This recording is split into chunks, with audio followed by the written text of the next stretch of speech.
everyone, welcome back to another video. So today I wanted to talk all about wellness and well-being and why I look after myself and why I think you should look after yourself too. I'm going to be providing you with 5 tips of things that you can do to really look after yourself, and they're so easy and quick. You can literally do them this week. But before I get into that, I want to just talk about what wellness means to me, what it is that I do and why I do it. And also how it impacts various aspects of my life, and this equally can be for your life too, so things like health, careers, and the physical aspect of wellness as well. So first of all, let's talk about the reason why I am so passionate about well-being. It's honestly because of the way it makes me feel, and you're going to hear me say this a million times throughout this video, but it is all about being the best version of yourself. And for me, it's all about connecting the mind and body and becoming in tune with your body. It just helps you deal with stress a lot better. It helps me reach my goals. I have a better mental clarity. So when it comes to work, I feel like I know exactly what it is that I want to do, where I want to be, how I'm going to get there. And it just helps you stay motivated, and I'm more proactive, I'm more responsible, I make better decisions, and just a healthier, happier person overall. And I really do believe that we can choose to be the person that we want to be, that best version of ourselves. And once you do have this awareness of your body, you can start to accept yourself. And I think far too often we're critical of other people and judgmental.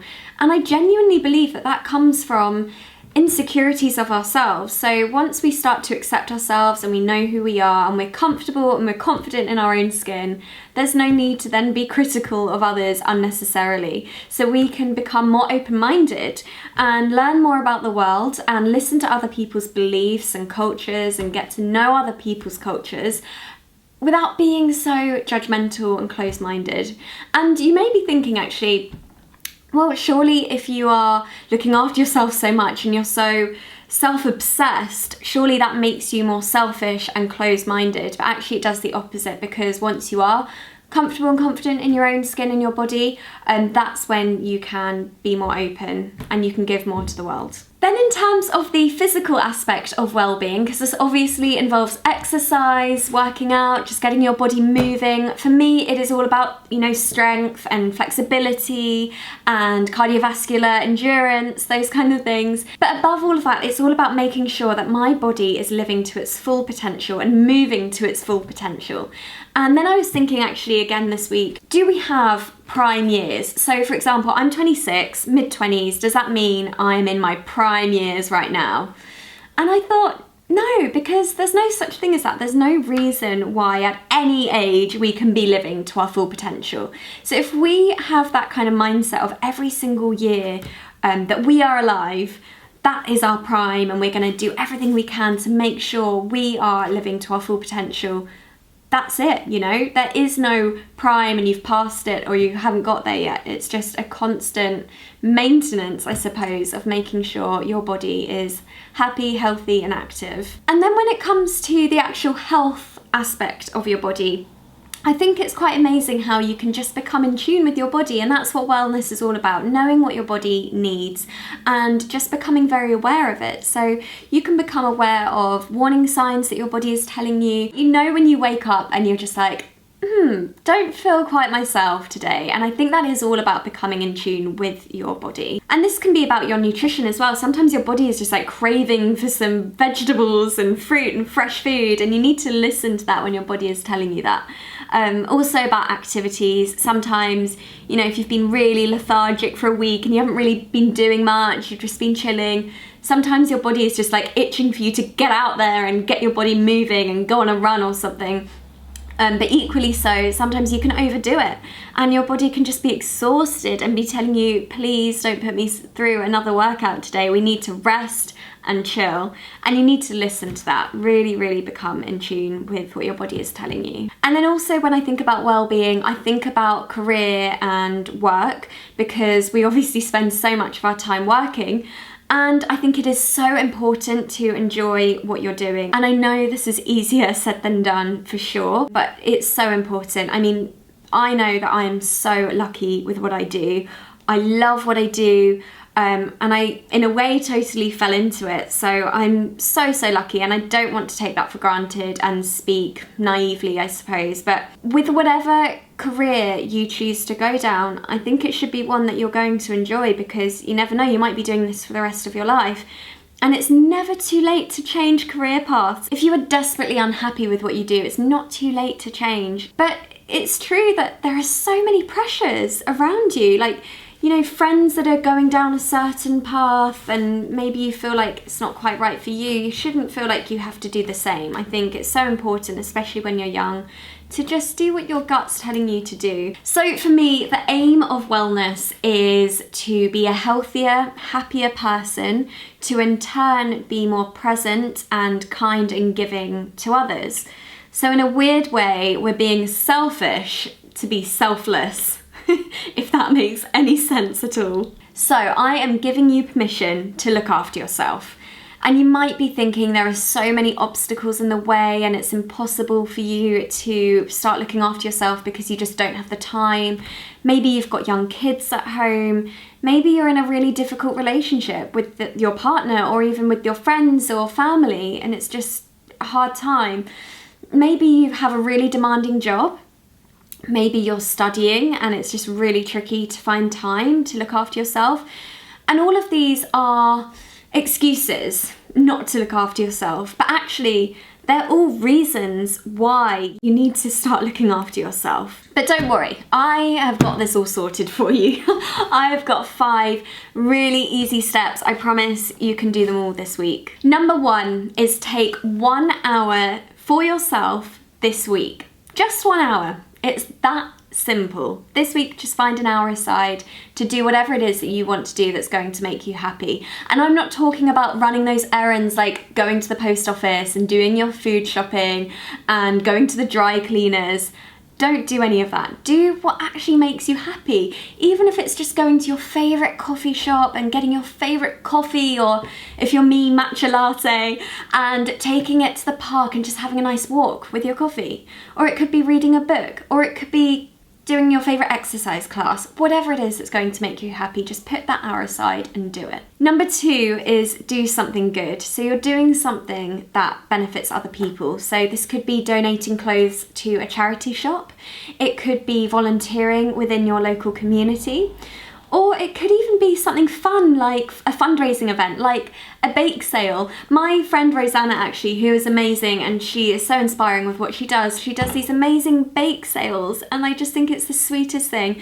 She has these open garden parties with her friend, and she must spend like days on end baking these incredible cakes, and then all of the profits that they earn from that day go to charity. And she doesn't do this for any reason for herself, no benefit to herself, is purely for charity. And I just think it's amazing because it's fun. You're getting friends and family together and the local community together, but you're also just raising money for charity, so it's brilliant. It really reminds me of that Friends episode where Joey is like, there's no selfless good deed, it doesn't make sense, you only do good to make yourself feel better. And then Phoebe's like, no, that's not true. You can like do selfless deeds without it making you feel good.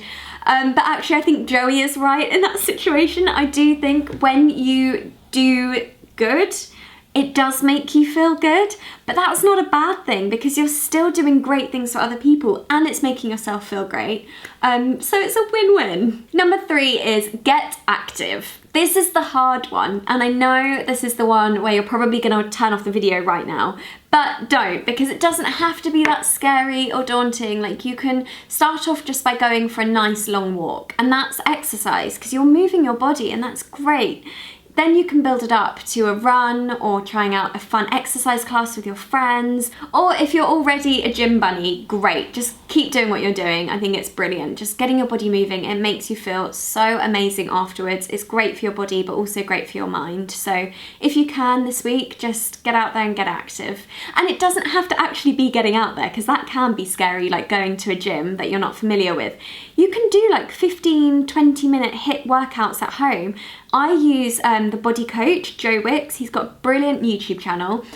He puts up 15 minutes or 20-minute HIIT workouts. You don't need any equipment. All you need is like a bit of carpet or wooden floor in your flat or house, that's it. And you just get a sweat on, and they're pretty intense, they're fun, they're really good. I did one this morning. I did his 20-minute HIIT that I think was in San Francisco, and it's perfect. I was short for time, but I still got in 20 minutes of just doing squats and lunges and stuff, so it's fun. Number 4 is think about what you're grateful for. So every night at bedtime, you've got your pajamas on, maybe you've got a cup of tea next to you, you're lying next to your partner, or maybe you're on your own. Before you go to sleep, I want you to think about 3 things that you are grateful for in your life. And they can be big, major things, like you're grateful to your parents for bringing you up and making you who you are today. Or they can be really minor things, like you're grateful to the coffee guy at prep that was really friendly and made you smile and really made your day. Maybe don't do that if your partner's lying next to you. I mean, you're grateful for the coffee guy, so you might as well think about the coffee guy. But I think it really makes a difference to just become more aware of these amazing things in your life that you would normally just, you know, they pass you by and maybe you take for granted. I mean, it's normal, everyone does. These little things throughout your day that you probably wouldn't even think twice about, but actually thinking about it before you go to bed, like, oh, I'm really grateful for what a great day it was today or whatever. I think it can just really help to create a positive mindset. And the last one, number 5, is cook something from scratch this weekend. Now, I know I'm not giving you a lot of time because this video is up at 6 p.m. on a Sunday night, so you don't have to go and run and find some ingredients and quickly cook something, that's fine. But this coming weekend, so next weekend, cook something from scratch that you really want to make. Maybe you've seen something on Instagram that you want to try, or maybe you've seen it in a magazine, or maybe your friend told you about a really great recipe. Maybe it's something from Eat Smart. If it's from Eat Smart, win-win. I mean, healthy, vegan, delicious, and it's all from scratch. Cooking for me is like meditation. It's really fun, it's great. I really can think about my day and I enjoy it, and it's really rewarding because at the end you get something delicious. And if you're cooking for friends and family, that's even more rewarding because hopefully they love it and they'll tell you how great it is and they'll be proud of you and you'll be proud of you, and that's just brilliant.